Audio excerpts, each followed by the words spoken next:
Privateer Press is the creator of the award-winning games War Machine and Hordes, currently creating Level 7 in the new card game High Command. Releases coming out every year.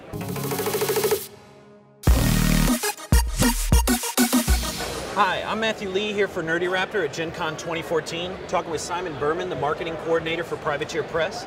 Hi Simon, thank you for joining us today. Yeah, anytime, Matthew, it's my pleasure. Now, you have a lot of big stuff going on here. You got a lot of new releases here at GenCon. Why don't you talk to me about what we've got behind us here, the new Monsternomicon? Yeah, this is our latest Iron Kingdoms role-playing game release. Monsternomicon is kind of a classic from the line. Back when we were making Iron Kingdoms as a D20 series, Monsternomicon was our kind of answer to not having a dedicated monster book for D20. Let us kind of delve into the world building, a couple of unique monsters that were specific for the Iron Kingdoms, because the Iron Kingdoms is not your generic fantasy setting. There's no orcs. We have things that are similar in some places, but a lot of unique twists. So we relaunched the Iron Kingdoms Full Metal Fantasy role-playing game 2 years ago. We actually won a whole bunch of Annie awards for it last year. And we're taking the opportunity to go back and recover some of those Monsternomicon entries, dress them up with a new system, give them new art, and add a bunch of other new content.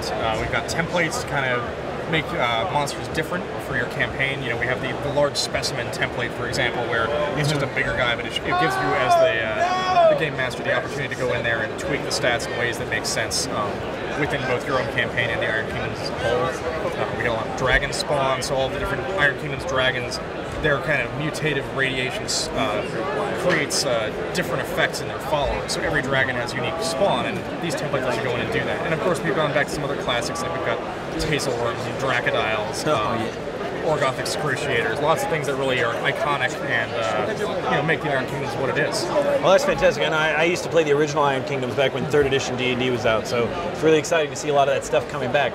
Now, the big thing everybody's here to talk about are the Exigence releases you've got going on. You've got some big casters here. Do you want to talk about that a little bit? Yeah, so Exigence is coming later this fall. That's the next anthology book for Hordes. So we've got all the Warlocks here from that, which some we're showing off for the first time this weekend. A few of them sold out very, very quickly. In fact, they may all have sold out, but we're going to have more on Saturday. But yeah, we've got Xerxes 2, Rage of Halak. He's a gigantic battle engine warlock. He's got he kicks a lot of ass. Xerxes on a rhino, and we've got Absalonia too. Who else? We've got some new minions warlocks. We got like Jaga, who's the new Gatorman warlock. Helga, who's our new Pharaoh warlock, and yeah, we're excited to show those off to the world for the first time. Hey, it's fantastic to start seeing that now. I also want to talk a little bit about your War Machine stuff. You don't have any new releases here this weekend, if I'm correct, right? You kind of got all those out of the way earlier in the year? Yeah, it's a little more Horde-centered this year. Well, I mean, that's fair, but we see in Hordes you got a lot of big epic warlocks coming up, but we see you kind of in War Machine moving laterally across with the new Journeyman Warcasters coming out with War Machine Tactics, a video game. Can you talk to us about where you all think you're going? Are you going to go maybe more new characters or evolutions of the older characters? I think we're always going to do a little bit of both. We very rarely have like a mandate that this book is only going to have new warlocks or warcasters in it. Where we look at where we are with our ongoing narrative, and we see what makes sense, which characters we want to develop into new epics, maybe for the 2nd or 3rd iterations in some cases, or where the story needs us to make a new character. When we do that, we do that. War Machine Tactics, our Kickstarter video game, we're actually demoing that at the show right now. And as part of that, we introduced the new Journeyman Warcasters, Lieutenant Allison Jakes being the star of the upcoming single-player campaign for Tactics. So we introduced all these new Journeyman casters, and I would say it's pretty likely we're going to follow their evolution in the future. So I wouldn't say exactly when, but I think we're going to see more of all of them in epic incarnations of one sort or another. Well, that's fantastic. As a Signar player, I'm really excited y'all chose Jakes to lead the campaign. Yeah, she's a fun character. Yeah, she's just fantastic. Now, another thing you've all got here today is the new release for High Command, which is the essentially card game based off of the Iron Kingdoms genre. Can you tell me a little bit about what you've got here this week? Sure. So High Command is our deck builder. We released it last year at Gen Con. The new release for it is called Faith and Fortune. It introduces 4 new whole faction decks for it. Retribution of Syra, 2 new decks for Mercenaries, and the 40 factions all add new decks to it, and then we're going to be adding new expansions for all of those as well in the future. So basically, if you're already playing High Command, it's a new standalone core set, but it's completely compatible with everything else for it. and it's going to add a lot of new dimensions to the game.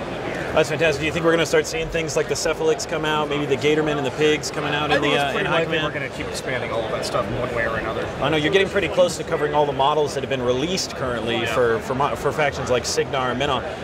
Do you know, are you going to start giving us maybe some sneak previews? Or are we going to start seeing some things? I believe there is a new mercenary warcaster in Faith and Fortune. Oh, really? It's not been featured in War Machine yet, so. Well, that's fantastic. I like that. Do you think we'll ever see anything maybe unique to High Command? Well, right now she is, but who knows whether or not that'll stay that way. Interesting. I guess finally, you all have a new Level 7 game coming out this year. It's a Level 7 Invasion. Can you talk to me a little bit about that? Yeah, it's our new game of strategic global defense. It's a semi-cooperative game, so everybody can lose together, but not everybody's necessarily going to win. It continues the narrative of our Level 7 core games. It's kind of the last stage invasion by alien forces into across the world. Humanity's kind of last desperate stand against them. So players represent different countries and regions. They have to work together for resources, but sometimes there aren't enough to go around. Well, it sounds like a fantastic. I know they're all kind of a semi-cooperative situation. I guess, is there anything else you'd like to talk about today? Any more new products that we haven't really covered? We do have our new Bladed Bather, who is our con exclusive. We partner with the Ram to make a beer each year at GenCon, and that's our model for the year. She's already sold out, but we're going to have more on Saturday. Oh, that's fantastic. I know I want to pick one of those up. Do you have anything you want to tell us new about Tactics, perhaps? I know. Yeah, we have just released Tactics to all of our Kickstarter backers. We pushed the release date back a couple months ago and focusing on the single-player campaign. We're hoping to have that out in early November. But right now, multiplayer is up on Steam. Early Access Deluxe Edition is available on Steam as well.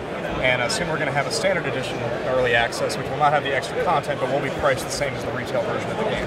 Do you have any idea when your final release date on the game might be? Somewhere around November is what we're aiming for. Oh, that's pretty soon. I know I've been fiddling around with the beta access. I really am enjoying the single-player campaign. And I guess finally, do you have any Facebook, Twitter, anything? Yeah, you can find us at Privateer Press on Twitter. Just search Privateer Press on Facebook. We're on Pinterest, Privateer Press again, and we are starting to get involved in Tumblr, but I can't talk too much about that just yet. But we got some cool cosplay ideas we're going to be following up on there soon.